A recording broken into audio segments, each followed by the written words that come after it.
que a alimentação é uma questão simbólica, não é uma questão química, bioquímica, né? Uhum. Então, Uhum. isso tem que ser alertado. Agora, essa coisa de o quanto se come, até a leitura que me convém, que é essa leitura freudiana, uma vez um cara que pesava 250 quilos foi no Jô Soares, pesando assim 80 quilos, que é o que ele sempre pesou.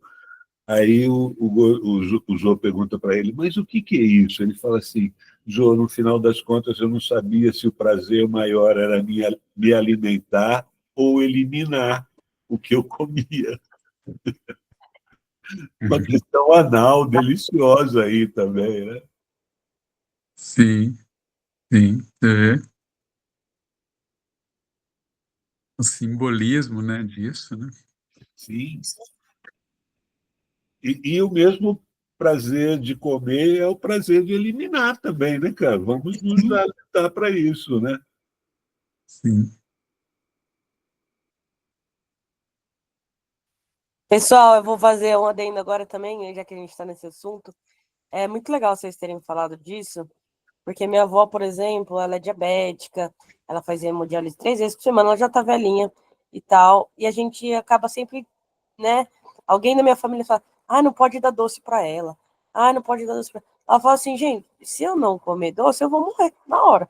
Eu só tô viva porque eu vou acesso minha vontade de comer o que eu quero, de comer meu docinho, tô aqui tranquila. Ela dá umas baixas, mas está ótima de cabeça. Então, você vê que a questão da alimentação também é muito louca, porque ao mesmo tempo que, entre aspas, faz mal, para a cabeça dela, se ela parar de comer doce, já era.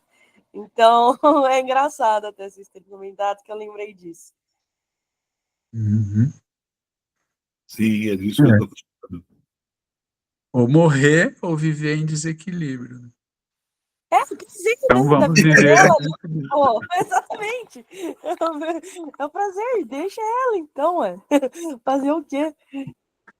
Cara, uma vez, uma reunião que eu tive lá na reitoria em São Paulo, tinha representantes das 3 universidades, a USP, a Unicamp. E eu lembro de conversar, eu estava não podia mais fumar em lugar nenhum, logo no começo. Eu estava fumando na escada. Aí aparece uma senhorinha super velhinha, super, assim, debilitada, né? E fala, ai, que bom que eu encontrei você aqui. Mas, claro, né?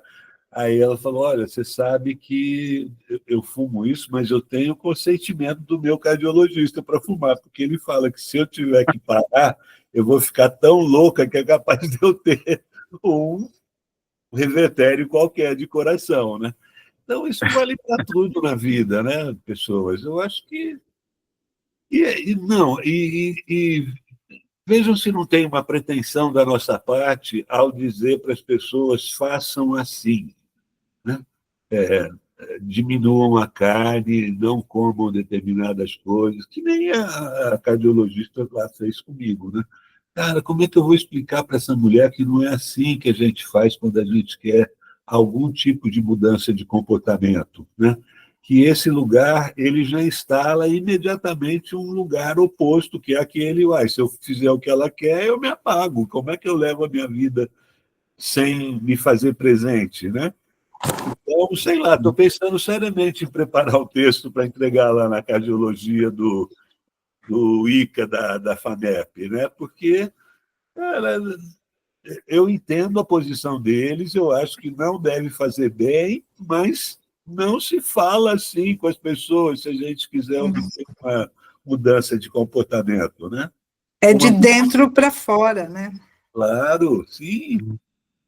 E aí, ao invés de dar conselho, melhor escutar, né?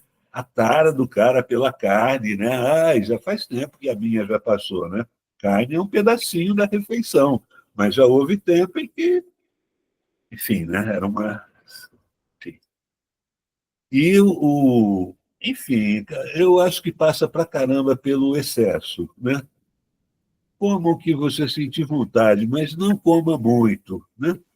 É o que eu estou tentando praticar hoje, até porque dá licença, né? Ter que me privar de...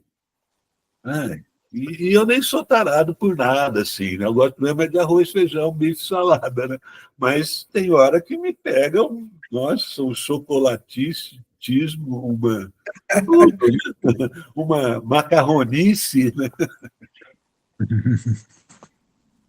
E tem alimento e comida para todos os gostos, né? Tem o que acolhe, né? Tem o que trata, o que excita, o que depura, tem para tudo, né? E tem uma sabedoria nisso também, né? No se escutar, no se praticar também, né? Você também gosta de cozinhar, então de ir testando, né? Eu acho que tem que hoje em dia está um pouco mais na moda, que essa aproximação do fazer e curtir esse momento também, né? Que é uma delícia, de manter e ter esse prazer, né? Eu chego a articular isso, Gisela, com a ideia de que a hora que você está com vontade de comer alguma coisa, parece que aquilo está faltando no corpo. E pode ser chocolate, McDonald's, pode ser um Sim. monte de coisa, né? Enfim, tem hora que, cara, quando eu e a Alessandra ficamos sem comer carne, a gente estava desnutrido. Não se acha proteína no supermercado fora da carne. Ou você tem alguma informação para suprir essa proteína, ou você. E a gente aqui, gordo, desnutrido, né? O dia que a gente foi fazer a Herbalife, que era um negócio assim, meio mágico para nutrição, nossa, parece que eu tinha deu um ânimo repentino, assim, uma vontade de sair, trabalhar, fazer as coisas. Ou seja, Então, é acho que a gente... interessante, eu lembrei agora de quando eu e minha irmã a gente se tornou vegetarianas. Depois eu fui para veganismo e ela foi para macrobiótica. Mas a gente, assim, eu tinha 19 anos mais ou menos, ela 18, e a gente foi num almoço na Unesp de Marília, e de bandejão, que era vegetariano. E a gente comeu tofu, comeu bastante tofu, e aí a gente sentiu isso que você falou, Cezão, sentiu aquela energia, aquela vontade de viver, e que não precisava ficar correndo atrás de comida, porque o tofu ficou mais horas, assim, a gente ficou mais animado por horas, né? Nossa, dali que a gente se tornou, assim, leitoras primeiro, né? Pesquisadoras sobre isso, porque na época não tinha internet, você tinha que ler mesmo, biblioteca sobre comida e coisa. Nessa época eu conheci um autor, ele era adventista, alemão, Ernest Schweiner, um negócio assim, e ele falava como substituir a carne, né? Então, tinha as castanhas, tinha os cereais, então a gente tomava, por exemplo, café de cevada, a gente comia arroz integral, a gente comia bastante castanha, e tofu quando dava, né? Porque era mais caro, né? Mas tem que substituir, senão não aguenta mesmo. Uhum. Hoje tem mais coisa, cogumelo, por exemplo, hoje. Cogumelo, delícia. Eu amo cogumelo, todos, inclusive o de zebu.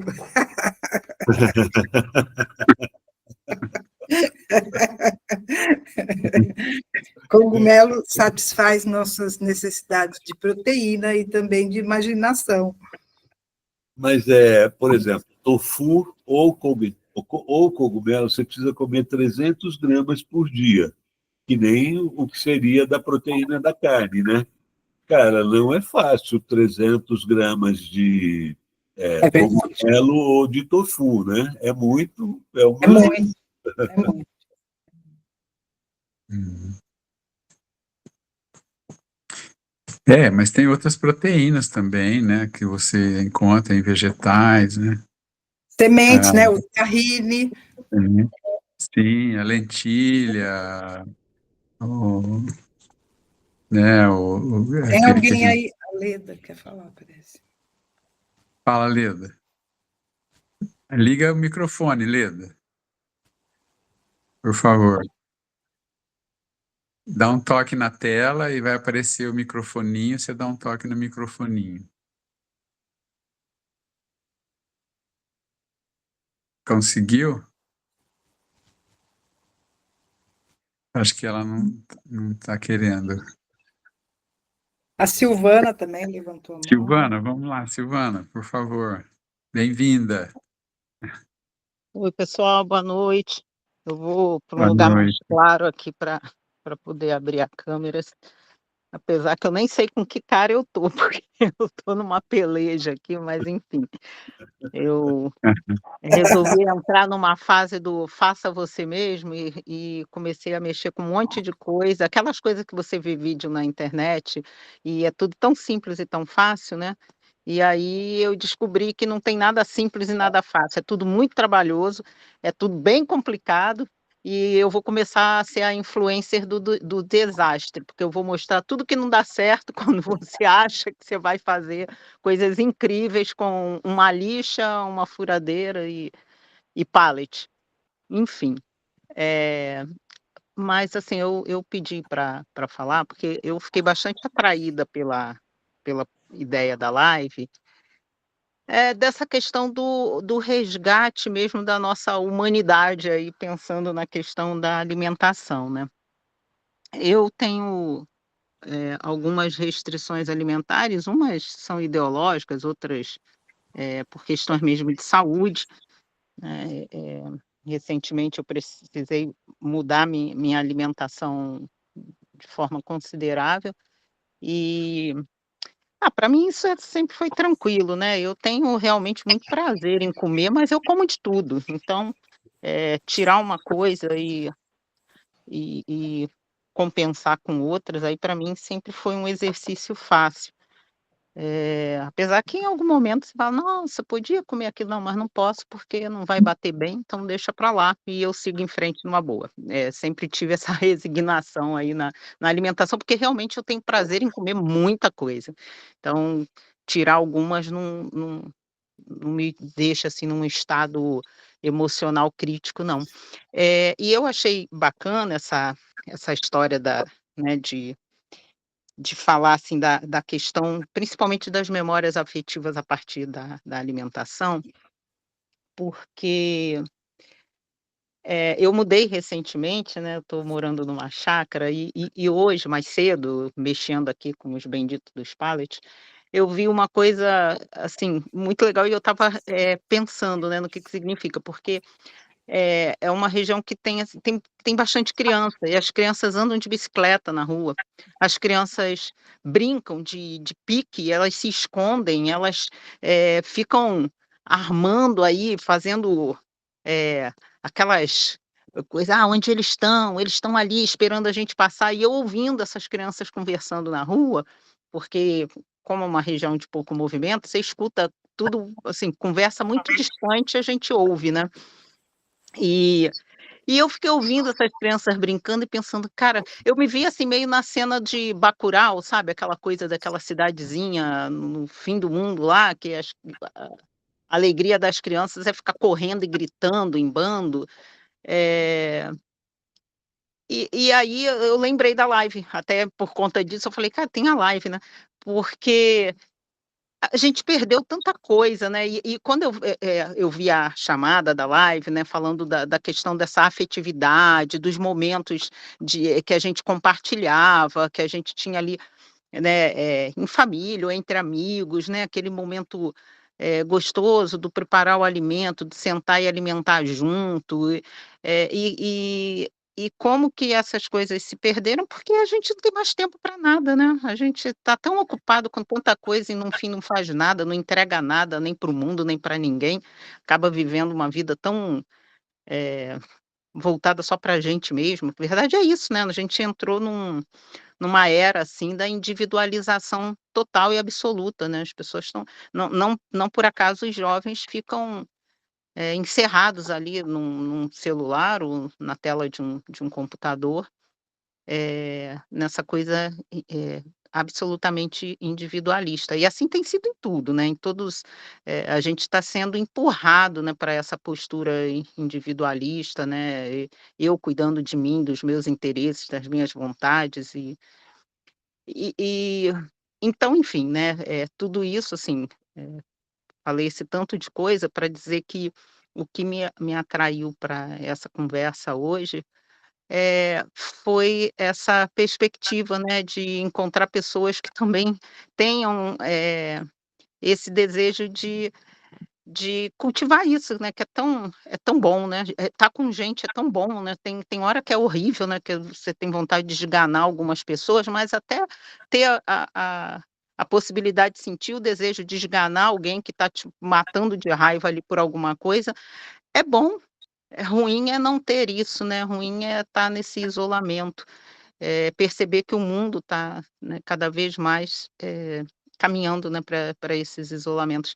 Então, eu acho isso fantástico, essa assim, eu tenho a minha condição alimentar, eh, não eu não essa coisa de estabelecer regras, eu estava ouvindo aí o Cezão falar da experiência dele com a questão da orientação médica e tal.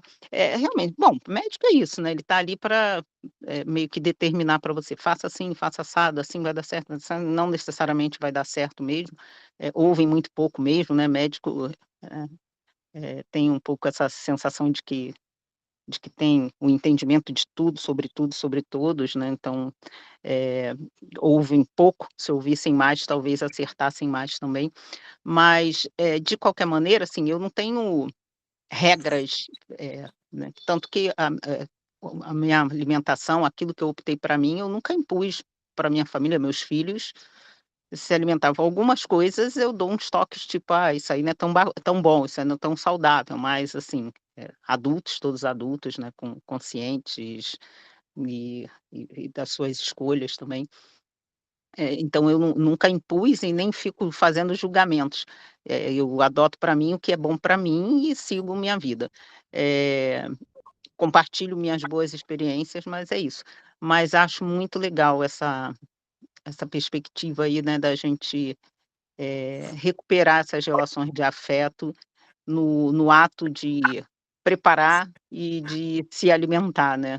Eu acho muito interessante, porque a cozinha é um espaço bem mágico, né, e não por acaso, assim, apesar de ser carioca, morei muitos anos em Minas, meu filho mais novo é mineiro, e uma coisa que eu acho fantástica em Minas, eh, são as cozinhas, né, é o encontro na cozinha, que hoje em cidades menores isso ainda é muito cultivado, né. Você chega na casa das pessoas e eles costumam dizer assim, até quando é um amigo muito próximo, você é da cozinha lá de casa, porque realmente a cozinha é o espaço de receber as pessoas mais próximas, porque ali você faz o pão de queijo, passa o café, tira aquele bolo de fubá e, sabe, e vamos embora.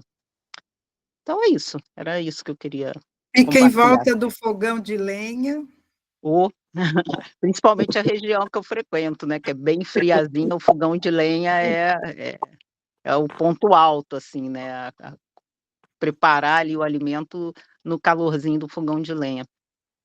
Então, eu queria expressar isso, né, e da minha alegria de estar, né, nesse bate-papo e de ter, esse tema, né, porque eu acho que a gente está precisando tanto disso, né, de sair Sim. dessa coisa do individualismo e de resgatar nessas relações, compartilhadas e tudo. Então, era isso, minha fala por hoje.